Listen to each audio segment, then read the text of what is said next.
Alright, this is the second demo of JavaScript. In this episode, we're going to see the use of functions and a little bit preview of the HTML document object model used with JavaScript,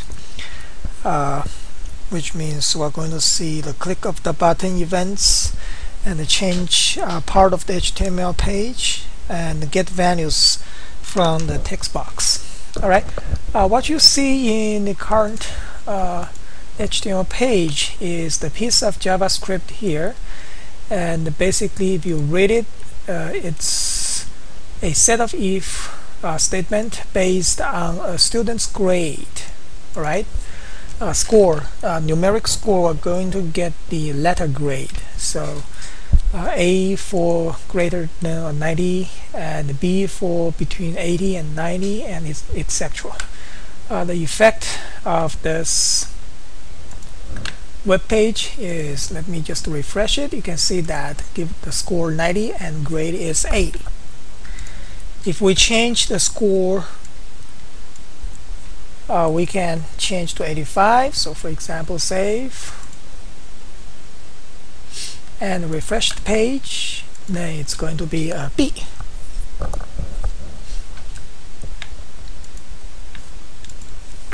Okay, the first demo, we're going to see the use of functions. So instead of directly execute all the script here directly inside body tag, we're going to create a function and call that function.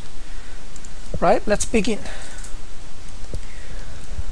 Pretty much all the functions should be inside, the definition functions should be inside the head tag.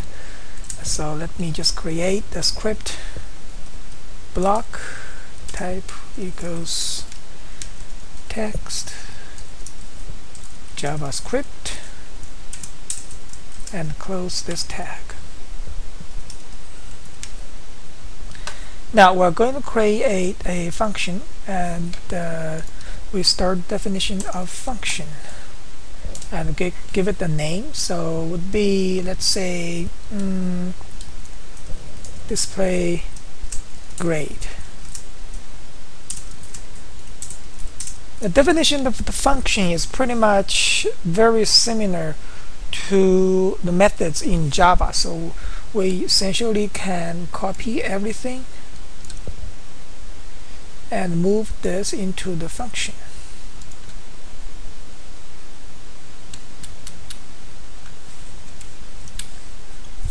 Right? So when we define this function, what we do in the body is directly call of this function. So we can say display grade without any parameters. So let me change the grade. You can see examples 77, so that should be a C. So refresh this page. So that's the use of the functions. There's one thing is not very flexible in this script, is that the grade, the score actually is predefined, embedded in the script. So we would like to be more flexible. So for example, accept the user input. That's what we can do, is we actually put the variable of the score and get it from the prompt, so from the users. So you can say enter the score, and the default, let's give it nothing there. So we can pass the score actually as the parameter to the function, so that which means we should define a score as the parameter. As we mentioned, there is no data type for JavaScript. That's why there is no int or string, those data type before the variable name. Okay, so let's delete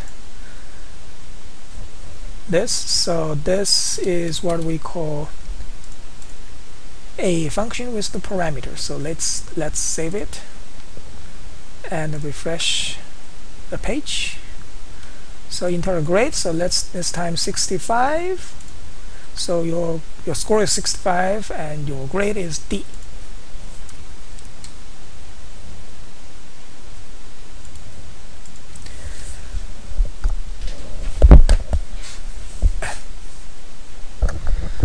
Okay. One thing is not very convenient is that if we want to do a second calculation of the grade, we have to refresh the page. So let's add a button. So instead of refresh the page, this time we click the button and we can enter another grade. So what we do is add a button, HTML button. So that would be a input tag, and the type equals button, and the value of the button is what's displayed on the button. So we're going to say enter a score.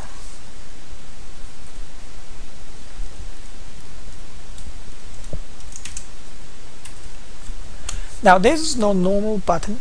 Okay, when we click on it, a button is supposed to be clicked, right? So when we click on it, there's nothing happen because we haven't defined any events and event handler. So let's do it. A very simple way to define events is on click. That's one of the event, which means when the button is clicked. So what we do, we need to execute a certain JavaScript. Most of the time we can directly put the JavaScript directly inside the onClick event. So let me modify this a little bit.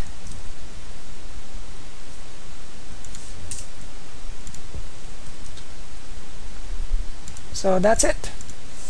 We put the complete JavaScript from the script block and into the value of the onClick event. So let's save this one and test the effects. Refresh. So when the page is first loaded, there's nothing happen. So let's click the button, enter a grade. Let's put the 98 there. Okay. So your score is 98 and your grade is A. So let's try it again. 65. Your grade is 65. Your grade is D.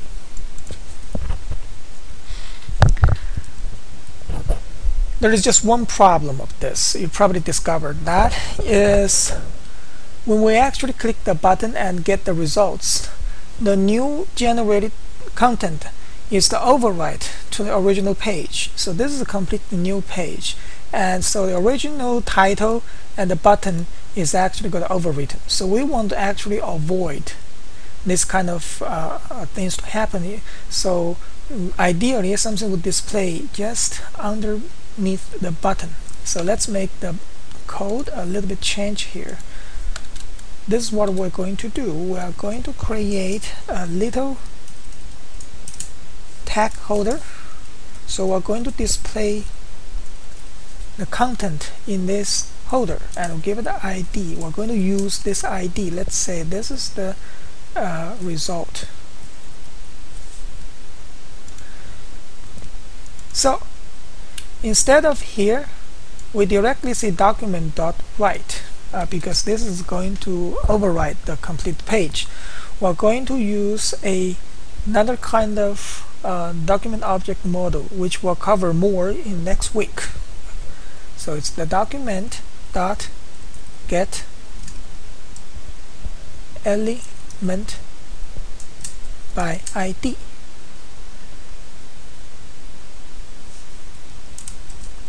So what is the ID of that element? It is result,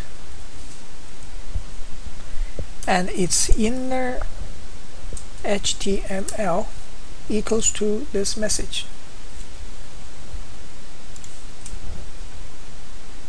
So that's our little change from document.write to document get element by ID. This basically means I'm going to change the whatever inside, which is nothing here.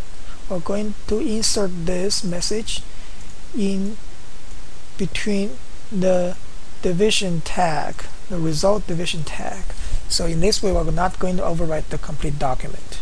So let me save this and do a refresh. Alright, so let's enter a score. That would be 88. Okay, and your score is 88 and your grade is B. So very nice, is displayed directly underneath the button. We can execute a second time and 77. Okay, so it's 77. This is much better than the previous override, right? The last improvement I'm going to give to my script is actually make a user input through a text box instead of a prompt. So which means I'm going to create a text box just before the button. I will call this input type equals to text box text, and the value, there's no value. Value is the default entry of the text box. I'll give it the ID. So under the document object model, everything got the ID. So let's put this ID as the score. And I think that's pretty much it. So enter your score. And let's put a break after this. Right, now we're going to get the input from the score here. Okay, so instead of the prompt. So let's get rid of the prompt here. We'll say document dot, again we use get element by ID.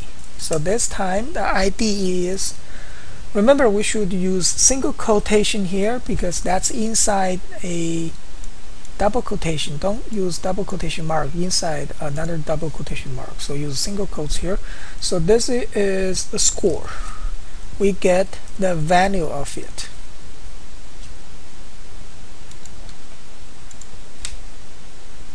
So we got a different way of getting the user input. So let's save it and test it.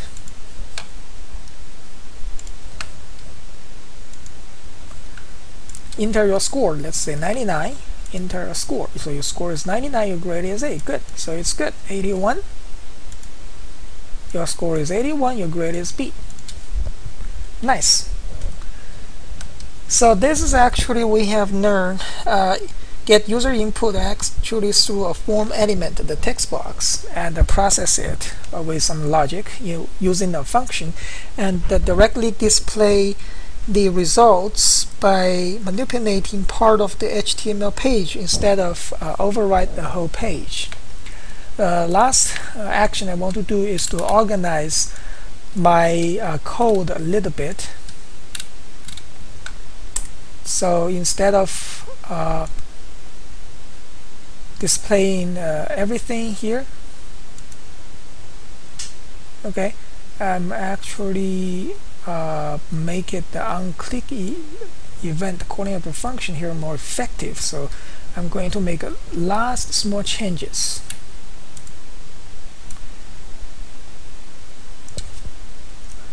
I'm going to actually put this statement directly inside the function.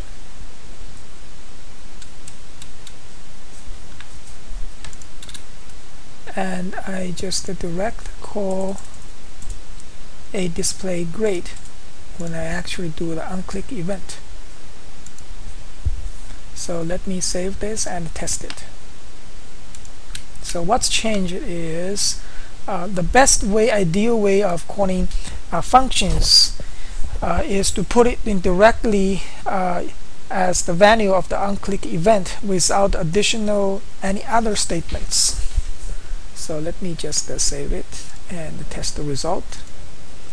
Enter your grade. I'm going to enter 96. So it looks correct.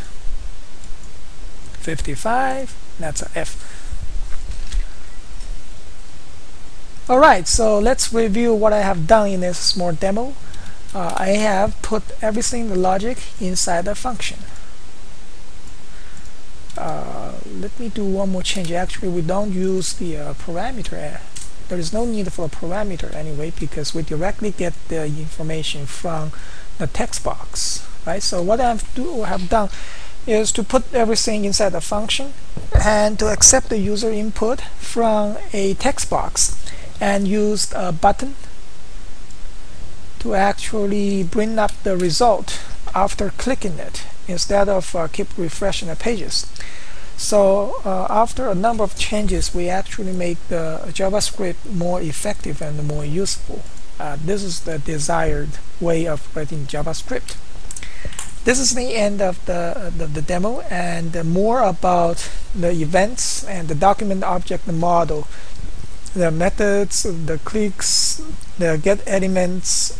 We'll cover more of this in the next week when we talk about the dynamic HTML. Alright, that's it, and have a nice weekend.